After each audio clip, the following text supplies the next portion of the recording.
Welcome to SN channel. Telangana రాష్ట్రంలో కొత్తగా 12 మున్సిపాలిటీలు 3 కార్పొరేషన్ల ఏర్పాటుకు ప్రభుత్వం ఉత్తర్వులు జారీ చేసింది. తెలంగాణలో స్టేషన్ గన్పూర్, చెవెళ్లతో పాటు రాష్ట్రంలో మొత్తం 12 మున్సిపాలిటీలు కొత్తగా ఏర్పాటు చేస్తూ ప్రభుత్వం నిర్ణయం తీసుకుంది. అలాగే భద్రాద్రి కొత్తగూడెం, మంచిర్యాల, మహబూబ్ నగర్ 3 మున్సిపాలిటీలను కార్పొరేషన్గా మారుస్తూ గెజెట్ విడుదల చేసింది. దీంతో రాష్ట్రంలో పట్టణ పరిధి పెరిగింది.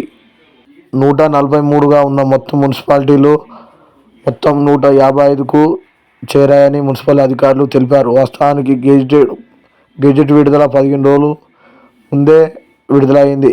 ఈ గెజెట్ 4వ తేదీనే విడుదలైంది. కొత్త మున్సిపాలిటీలు స్టేషన్ గన్పూర్, కేసముద్రం, ఇదలాపురం, అశ్వారావుపేట్, చేవెళ్ల, మొయినాబాద్, గడ్డపోతారం, గుమ్మడిదల, ఇస్నాపూర్, దేవరకద్ర, మద్దూరు, పరకాల మున్సిపాలిటీగా ఆవిర్భవించనున్నాయి. భద్రాద్రి కొత్తగూడెం, మంచిర్యాల, మహబూబ్ నగర్ కార్పొరేషన్ హోదా పెంచారు. కాగా ప్రస్తుతం మున్సిపాలిటీలో కొనసాగుతున్న పాలక మండలి ఈ నెల 26తో ముగియనున్నది. దీంతో తెలంగాణ రాష్ట్రంలో మొత్తం 155కు మున్సిపాలిటీలకు సంఖ్య చేరింది. మరిన్ని అప్డేట్ కోసం ఎస్ఎన్ ఛానల్ సబ్స్క్రైబ్ చేయండి. Thank you.